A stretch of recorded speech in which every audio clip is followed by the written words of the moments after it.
Welcome to Frome for Thought, a programme of digital content from the team behind TEDx 2021.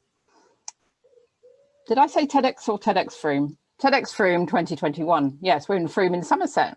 This is our first item, as you can probably tell, of digital content in a series which will be posted regularly, hopefully every week between now and our live event in 2021, to include interviews like my interview with John this evening, panel discussions and short talks. We hope to confirm details of our TEDxFrome live event for March 2021 very soon. In the meantime, we've grabbed the opportunity to invite speakers from Frome, near to Frome and further afield to share their idea worth spreading. And we were excited because a lot of people have really got the TED bug. The concept behind TED is really about sharing ideas that may not be completely novel, but that can be applied in our real lives. So my name is Nicola Tanner, and today I'm interviewing John Freeman about his idea worth spreading. John is a stress coach. He has a background in hypnotherapy and recently discovered a new love of inline skating. John lives in Bath with his wife, Wendy, and their dog, Peggy. So welcome, John. Thank you very much. Hi, Nicola. Hi. And when we were talking the other day, you were telling me that you used to be a white van man. And I thought that was such an interesting phrase. Of course, I've met a lot of white van men in my time. You were a white van man in the 80s and 90s. So tell me, what was life like back then? Thank you so much for bringing that up. I think they invented the phrase white van man for me. I used to have a garden maintenance business. I was very, very, very stressed, completely undervaluing myself, very, very busy, driving around like a lunatic all day, and just terrifying anyone that came anywhere near me, inside and outside the van. I was him. I was the original white van man. I'm sorry, everybody, if you knew me back then. So, in 2000, you were hospitalized with pancreatitis, which I can only just pronounce. Yes, I know. And obviously that was a big turning point, wasn't it? Do you want to tell us? It was a massive turning point. Up until that point, the only interest I had was the pub. I was far from being an alcoholic, but all my friends were in the pub and all we did was get drunk, have fun, rip-roaring. But I didn't really like it very much. So actually, it was a really good thing when on the 13th of November, 2000, I was taken to hospital with pancreatitis, caused by alcoholic binge, as it turned out. So 7 days in the RUH in Bath. And 7 days lying on your back in excruciating pain is a really good way to reevaluate your life. So yes, huge turning point for many reasons, not least of all because I stopped drinking. I had to. So I became a teetotal, but also because I decided to become a hypnotherapist. And that was in the November, and I got on my course in the January. So huge turning point. And it's interesting that you say that lying there in excruciating pain was a time to reevaluate. I absolutely get that. And I wonder, it doesn't sound like a great time for thinking. Isn't it really difficult to think when you're in excruciating pain? There's not much else you can do when you're lying on your back in the hospital, and the morphine helps. Right, absolutely. So that was the starting point of a journey, wasn't it? So it really was, yes. Yeah. Yes. Big journey. Yeah. Changed everything. In fact, 6 months later, just as I finished my hypnotherapy course and obviously churning up all the stuff inside me over that time in the course when working on each other and the subconscious, I became very depressed because of all the stuff coming up from under the surface for me. And I had to go to see the doctor. He put me on Prozac. 3 days later, I could actually feel it coming in my arms. I could feel the tingle. And I didn't like it. And I took the pills back and I handed them back to the surgery. And I said, I'm going to deal with this myself. And I very bravely went on a 4-year, 5-year healing journey peeled away the layers and really made a huge difference to myself. Mm. And that's really the key to your idea worth spreading today, isn't it? Because what you said is because up until that point, I'd just been completely driven by stress. It just, I had teetered on, you know, back when I was a white van man, I used to drive around scratching my legs until they bled because I was so tense. I used to drink 9 or 10 cups of coffee a day. I'd be tearing around like a lunatic. I was very, very efficient. And if anything slowed me down in the slightest or stopped me, it would just, I would bang up against that and I would just freak out and I'd lose my temper. I'd shout and swear and throw things. It was horrible. I wasn't violent, but I was very angry all the time. Really, really angry, just so stressed. Teetering on the edge of sanity is how I describe it now. Except I did that for 15, 20 years. Like literally just on the edge of sanity for all that time. That's no way to live. It's a horrible way to live. So stress has been a big part of my life. So as a hypnotherapist, not only was I working on my own stress, but I was passing that understanding on to other people all the time as well.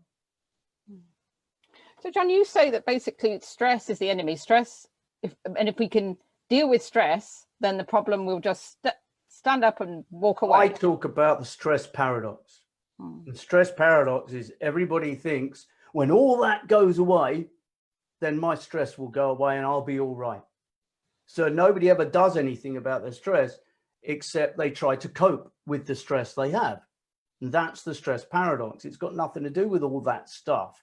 Life is always going to be throwing stuff at us. We're always going to have things to deal with, to cope with. And instead of learning how to cope with them, my thing is get your stress levels down, because when we get our stress levels down, our mind and body functions as it was intended to. So we become more creative and we get our peripheral vision back so we can see the bigger picture.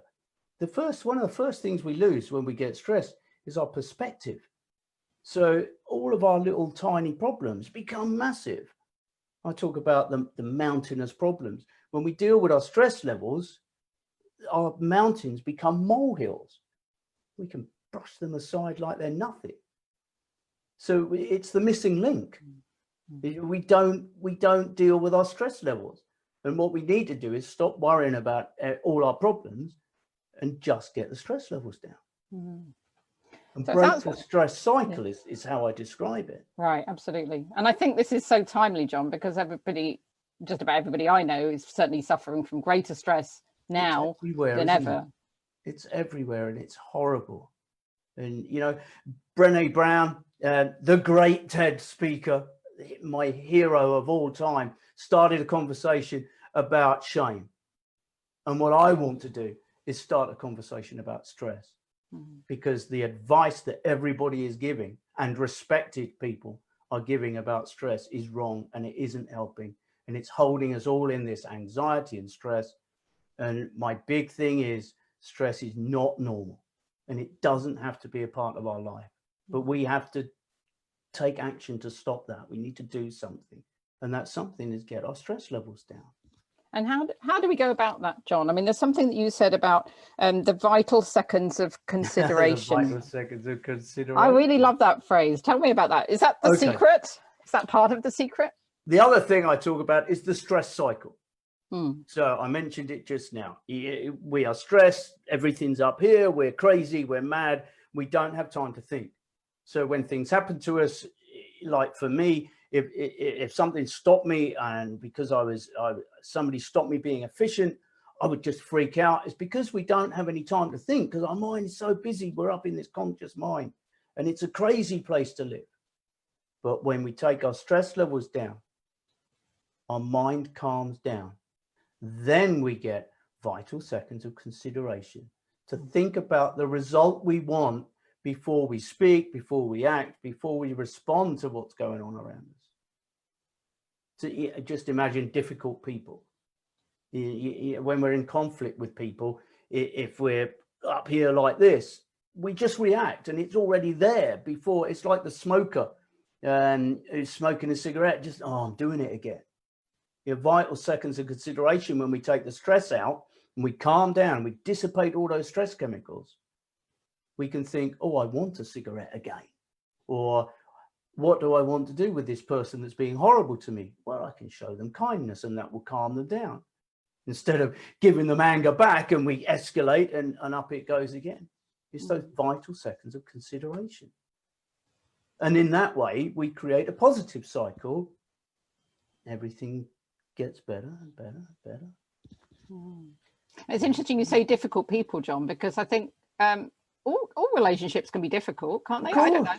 I'm thinking of my nearest and dearest, even the people I love dearly. You know, I've had very difficult situations. They're the worst. Where I'm end up here. So they're the worst because they know what buttons to press. Yeah. Especially now, we've all just done 4 months of lockdown. You know, luckily my wife and I, we like each other, but we still could have killed each other a few times because people are people, aren't they? You know, my wife and I, when we were still raising our children, when things were getting tense and hard work and the children were misbehaving, we would suddenly realize and we'd recognize and we'd think, hang on a minute, let's get our stress levels down. And we used to spend 2 or 3 days working on ourselves, getting our stress levels down. And as if by magic, everybody in the house got happy again because we affected the children with our calm. You know, we affect the world around us. When we get calm, we can spread calm. To me, it's interesting, isn't it? Because stress is infectious, but so is calm. So exactly. Just turning it around. Yeah. So, John, we could probably enjoy talking about this for many hours, but we're gonna sort of start to wrap it up tonight, just because we really want to keep this brief and get people excited and get them involved, and we hope that you know maybe you'll come back and I will ask me anytime. So is there a final thought that you'd like to leave us with? A final thought. Stress is not normal. It doesn't have to be part of our life. We don't need to accept it. We don't need to accept anxiety as part of life. We can do something about it. It's got nothing to do with what's going on out there, and it's got everything to do with what's going on inside us. Stress is the enemy of all good things. Stress busting is the shortcut to all good things. Fantastic. It is fantastic. Yeah, and I've really loved talking with you tonight, John. Thank you, Nicola. It was lovely being here. Thanks for joining John and I this evening for our first Frome for Thought and my very first Facebook Live. Whoop, whoop. Well done. At least I hope we're live, because we will find out in a moment if this all happened correctly. We'll be back next week in any case, at the same time, with an interview with author and entrepreneur Colm Holland, talking about how you will probably discover your next best idea by accident. Which is great for all our potential speakers. I hope to see you all then. Thanks very much, John. Thank you, Nicola. Bye.